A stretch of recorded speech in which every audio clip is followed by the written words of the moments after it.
Hey, welcome back to another episode from Life for Living Well. My name is Richard. Before I dive into the topic for us this week, I'd like to say if you like to receive weekly article from Life for Living Well community, please sign up on our website at www.lifeforlivingwell.com. And if you also would like to see some of our videos on YouTube channel, so just search on the YouTube at Life for Living Well and it should take you to our page. And all these podcasts that we release weekly, we also have the article for it, and we also have the video channel for it. If whichever suits you, you can share the video or the link to your friends and family.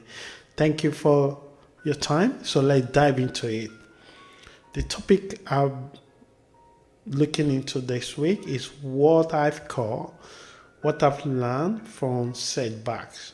If you notice that in the last 1 or 2 weeks, I've been doing a bit reflective topic on the messages that I'm bringing out, and there's a reason for it. Is the ability to encourage us to a little bit more reflective in our actions and the way we approach things. So we're looking back and try to see what lesson we can bring or get by looking into it in a different perspective. So this week, again, the topic is what I've learned from setback. And also, we normally start this podcast by using one inspirational individual and use their words to build our message. And today, I'm taking from Bennett, and he put his summary of learning from setback. He put it this way: when you start living the life of your dreams, there will always be obstacles, doubters, mistakes, and setbacks along the way. But with hard work, perseverance, and self-belief, there is no limit to what you can achieve. I absolutely believe and agree with Rob Bennett with his conclusions about setbacks. If you met someone that have never made a mistake in their life, it's someone that never tried anything new. And the more you push, the more setback you experience. The more longer you live in this world, the more adversity you may experience.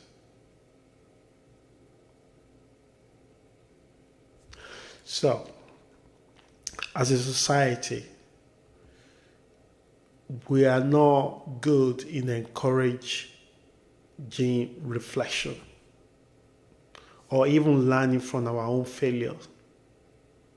We quickly want to move on to the next thing. So it's easier to make the same mistake again and again. And also, we don't seem to take wisdom from what happened to someone and try to reflect on it and say how we may able not to fall into the same mistake. One of the most productive organizations in the world today are the organization that they do something I call R&D, research and development. So what is it all about? It's a learning development. They embrace learning. Sometimes those learning opportunity is not so sweet for this kind of organization because it can bring a massive public shame to them. Maybe their product is flawed. Maybe they make bad decisions. So they wanted to know how it arrived to that. So whenever you do something, they want to celebrate it. Whenever the mistake happens, they want to learn from it. So why can't we bring this kind of perspective into our life? But what do we do instead? Society taught us to mask it. We create so many masks to show we can use our car as a way of mask. We can use our house, we can use our family as a way of marks. We can even use our daily posting on social media to just shaping some kind of perspective, how we want the world to see us. We are good at saying one thing, but doing another thing. Creating an image that is distinct from how we truly feel or behave. And the shocking part of it is that the others that are not part of our inner cycle, that are not part of our inner thought, they can only see the snapshot far away from us. And the way this snapshot is carried to them is the way that they can only see a static image, whether through the magazine or social event and even TV. And easily want to imitate who they think we are. You watch films sometimes, you see how people are angry toward an actor that they don't even know. They only know the character that they play on the screen. They have opinion about the lifestyle of an actor that they don't know. And they even get upset every time they hear something that the actor say or do.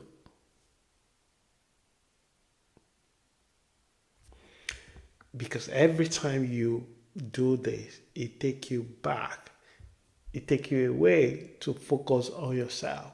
Because the setbacks you have in your life, the failure you experience in your life is an opportunity to engage, to learn, and to empower yourself.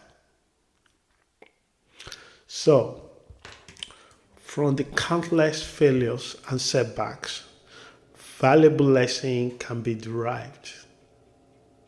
It can only happen when we are intentional about it, when we are determined to look into it, when we are ready to embrace the lesson that will come. It might be the lesson might show that we are not particularly good with relationship, or we are not good with the money, or we are the problem. We might be spending our life, our year, to be pointing to the others that they are the reason why our relationship broke down. We might have the courage to look into our own behavior, our own actions, and say, wow, I actually contributed largely into this. And that is remarkable. That is eye-opener, because it prepares you, it empowers you. So your next relationship, you have developed yourself to the point that you are not only going there to take, you are ready to give. Maybe all your relationship, you are always a victim in it. So that makes you a taker, because you are expecting the other person to provide some kind of solace for you.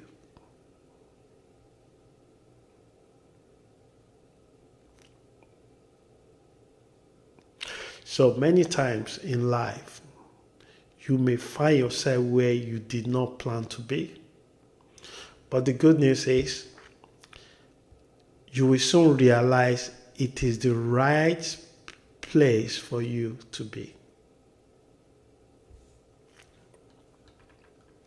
Personally, looking back at some events in my own life, it is quite clear they have contributed tremendously to my life. And I will show you the reason why I've come to this conclusion. At the time, it was impossible to connect inner peace or acceptance to them.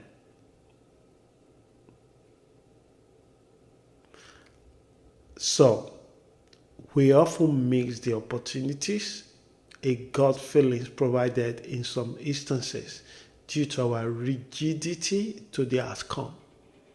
Sometimes you hear that quiet voice in your heart say, don't do it. But because you already focus on the outcomes and the things in your life at that moment, you already believe it will prepare you to the outcome. You won't listen to it.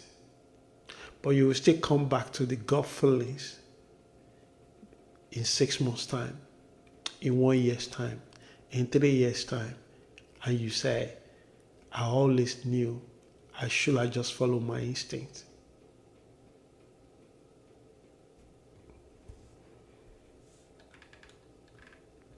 So let's quickly look into 3 things I've learned by examining and identify, embrace failure and setback in life. What the 3 things I've taken out of many lessons setback and failures taught me.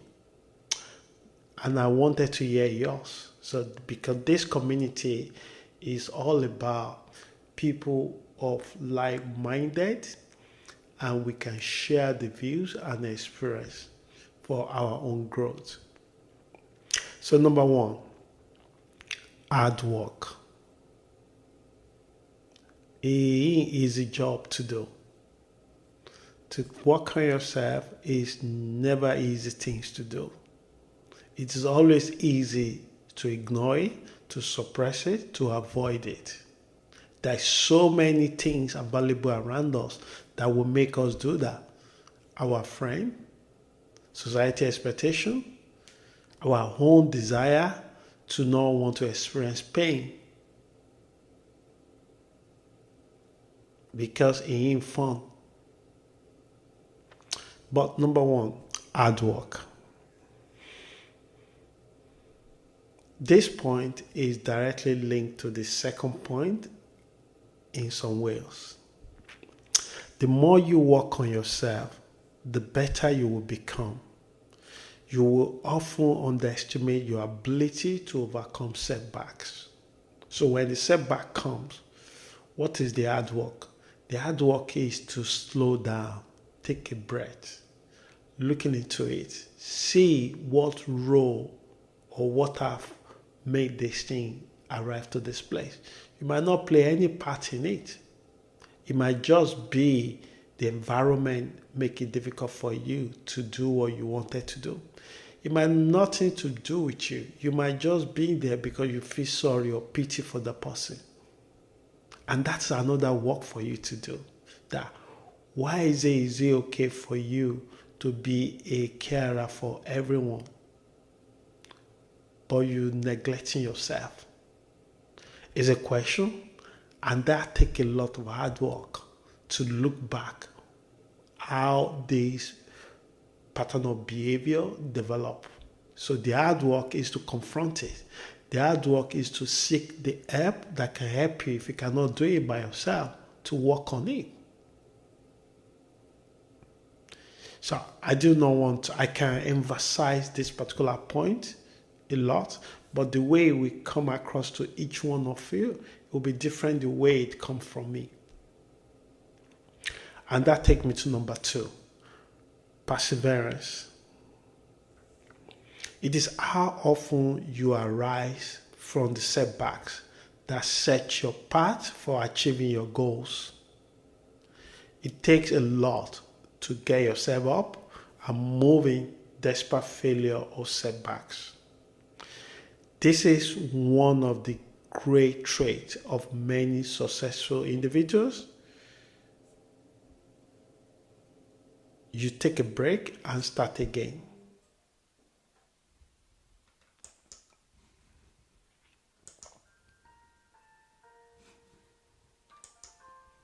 Perseverance. Because of your hard work, because of your determination to be who you wanted to be, you will definitely begin to see the trait of perseverance in you. You'll be knocked down many times, but you will also arise many times. And that is the beauty of life. That is the beauty of life. If someone tells you they have a formula to live life, don't believe them. You will develop your own formula. your life will be a journey that will continue to unravel as much you desire to live it. And lastly, as I'm bringing it to the end, is self-belief.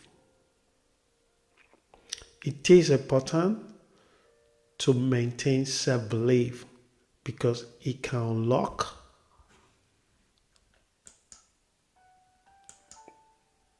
many doors. Your self-belief alone is already giving you a massive chance to arise, to create again.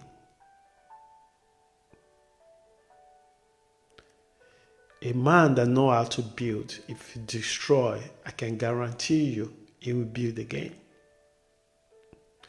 A man that learns how to take from others, if you take it away, he won't know how to build.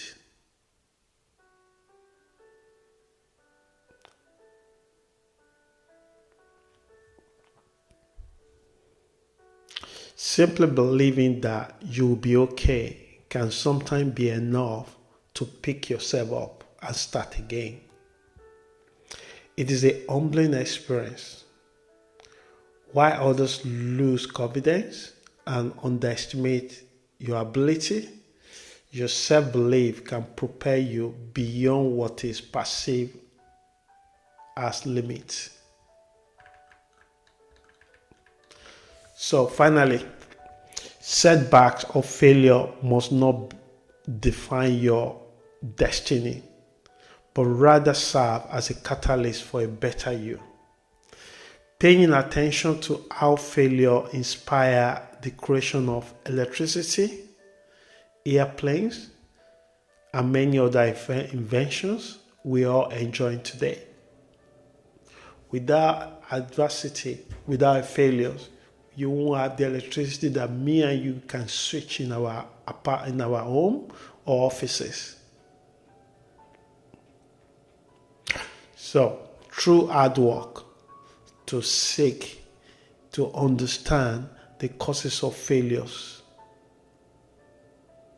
or setbacks, we often open the door for curiosity and acceptance. Knowing that you are going to be okay can inspire your determination and perseverance to find solutions. As a result, self-belief can unlock doors and the opportunities that come with them. I hope this message helps someone. Until we meet again next week, please stay safe and have a wonderful week. Ciao.